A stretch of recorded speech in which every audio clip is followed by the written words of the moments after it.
para sa mga kinakailangan ng mga kababayan natin na kailangan ito, mayroon po tayo 15 wheelchair.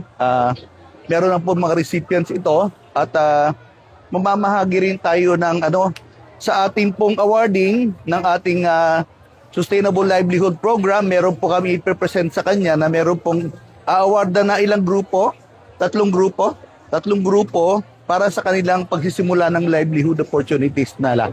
No? Iyan po ay sa pagtulungan ng DSWD para sa kanila. At tayo rin siyempre ay mamibigay ng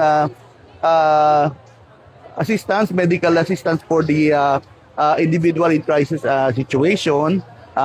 Doon po yata gagawin sa auditorium ito na bibigyan po nila ng financial medical assistance sa mga kababayan natin. Meron din tayo ipamimigay ng mga family food packs to the families of the needy families of the servicemen natin. So ganoon po. So yun po yung ating mga contribution para po makibahagi tayo sa programa ng ating unang ginang.